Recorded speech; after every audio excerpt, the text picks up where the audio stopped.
just keep your distance.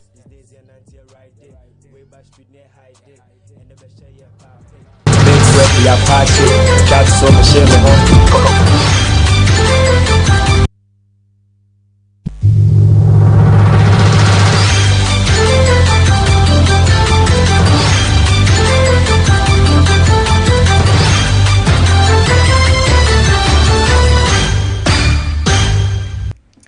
At 6 o'clock, and you welcome to Kana Radio News at 6. I am Deliverance Ashebi, and I'm here with my colleague. Ahiano Bless Aram.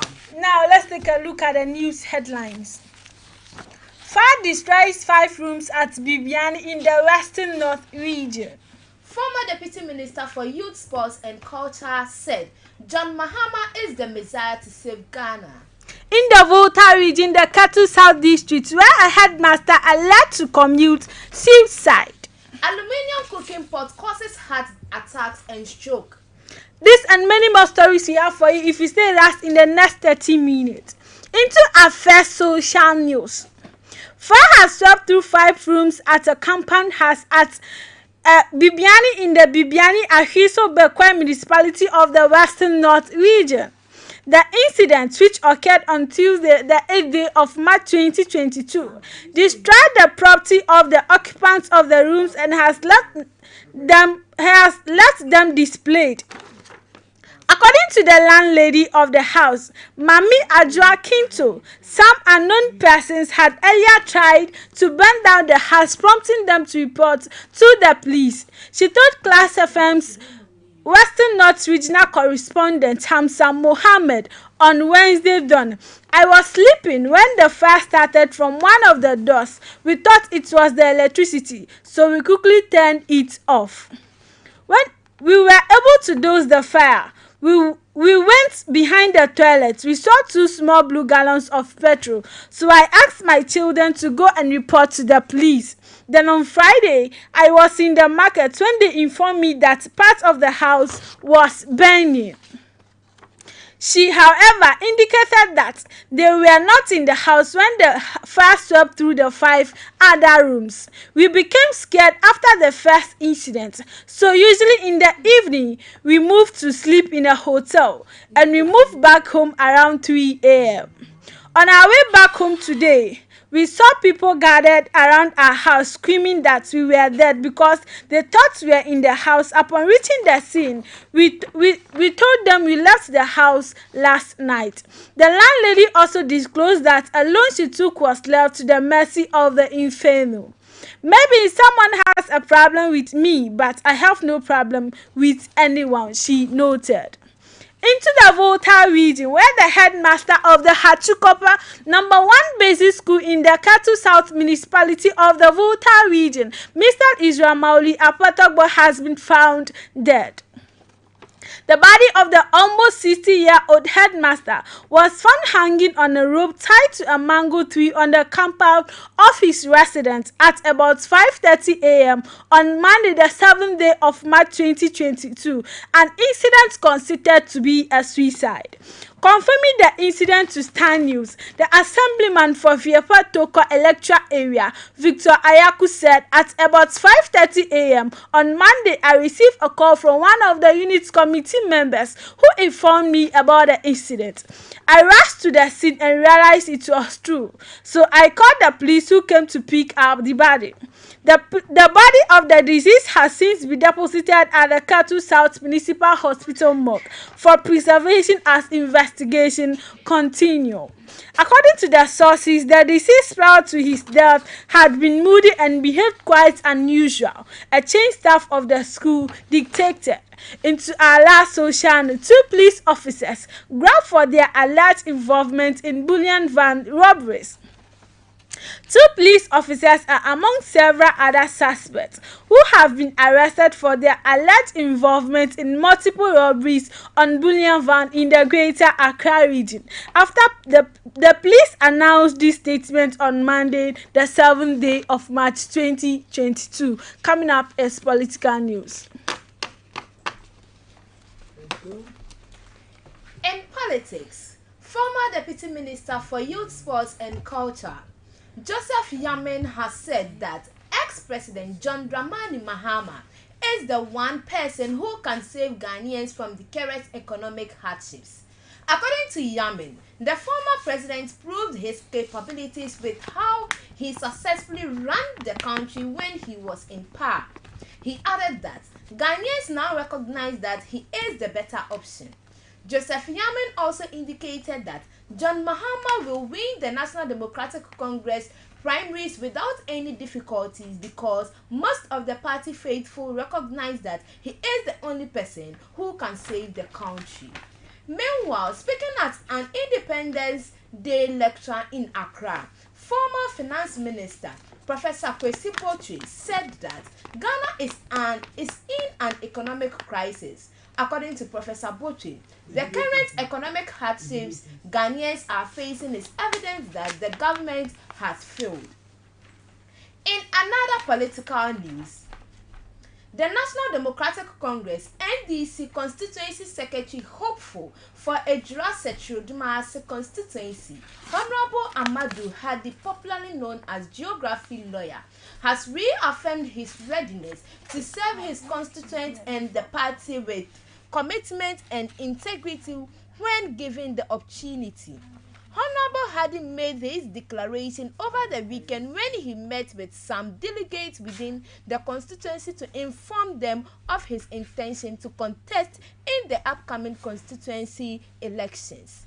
He also assured delegates that he will be reliable and accessible in addressing their concern when giving the nod. Honorable Hadi in mid last year officially declared his intention to contest in the party's upcoming constituency elections as a secretary. He has since been consulting party members and delegates to sell his message. Into our last political news, a communications team member of the opposition National Democratic Congress, Mr. Ralph Apetogbo, has said President Akufo-Addo must urgently respond to wild sexual misconduct allegations that US-based Ghanaian journalist Kelvin Taylor has made against him. In a Facebook comment, Mr. Apetogbo points out that Mr. Taylor's claim that Akufo-Addo committed a crime against Dome Kwabena NP Sarah Adjah-Safo and that he touched Adjah-Safo in a way that he ought not to, kick serious debt on the presidency. He points out that the allegation borders on a serious felony that would make the president unfit to govern the country if it is true, and therefore must be cleared soonest. The demand comes in the wake of allegations by Kelvin Taylor that the hostage crisis that the Akufo-Addo government, the ruling New Patriotic Party, NPP, and the majority in parliament are having over Adjah-Safo is the result of sexual abuse the NP suffered. According to Mr. Taylor, the sex abuse was perpetrated by a big man at the presidency, and that it is because of the fear that Adjah-Safo will speak up that President Akufo-Addo has not been able to fire her. Months after abandoning the gender ministry to cool her heels in the US. Coming up is business news. You're welcome to the business segment, and let's do some business here on Ghana News at 6.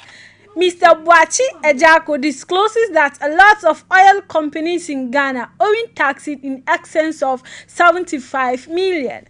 The former Minister of Energy, Boachi Ejako, has disclosed how a lot of oil companies in Ghana are owing taxes over 100 million. Let's listen to his voice.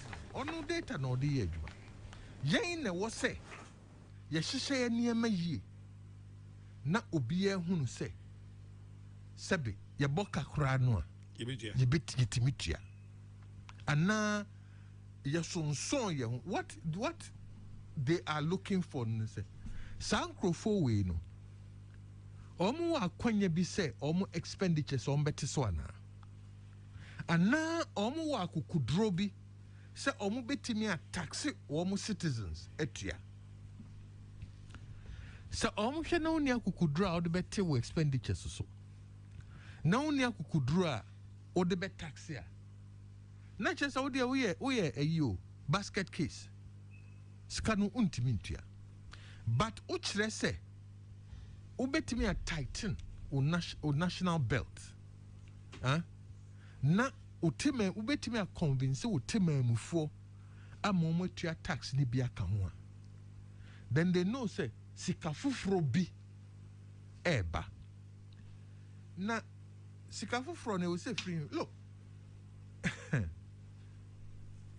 yen bodua fo a mo pesa mo gigi taxes oja same pan na obija. I know for a fact say a lot of oil companies are operate to Ghana at the cut taxes or He also continued saying that I know for the fact that a lot of oil companies operating in Ghana are owing taxes. Some are owing 75 million, 100 and over million, he indicated. Speaking on one-on-one interview on Peace FM's The Platform program on the back of controversies surrounding the e-levy, he cited Tullow Oil, saying, I was a minister. I had a serious challenge with Tullow Oil. They were always fighting with the Ghana Revenue Authority, that is the GRA, because they had not paid their taxes for 5 years. According to him, if you don't take the taxes from these oil companies, how can you take from the ordinary Ghanaian trying to make a living? This is where the resistance is coming from. Into our last business news, cement prices to hit 55 Ghana cedis per kilo bag from next week. The price for a 50 kilo bag of cement is expected to be increased from the current of 45 Ghanaian cedis to 55 per bag from next week. Joy Business is also learning that the product price outside Ghana will be 60 Ghanaian cedis. Sources say the increments can be linked to the depreciating Ghana currencies, recent hikes in transport fares, and the Russian-Ukraine war, which has affected the movement of logistics and transporting some of the raw materials from abroad for local production. The developments may impact house prices in the short term and the personal budgets of many individuals who are currently putting up houses in the country. Manufacturers had in recent times pushed for the government to take a second look at the taxes on the inputs and charges at port. They were hoping that could help the situation, especially last year.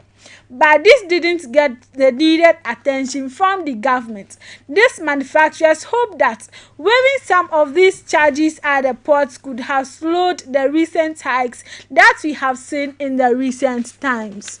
Up next is health news. In health, the Ghana Great Company Limited, GreatCo, has donated a surgical bed valued at 20,000 Ghanaian cedis to the St. Martin's de Porres Hospital at Ekwe in the Western region for effective healthcare delivery. The company will hand over another surgical bed of the same value to the hospital next year. The gesture formed part of its corporate social responsibility to ensure adequate equipping of the hospital, a major referral facility to discharge its services effectively to the 3 districts it serves in the Nzema area. It also sought to cater for the hospital's daily average outpatient rate of about 200 patients and lack of basic medical care equipment.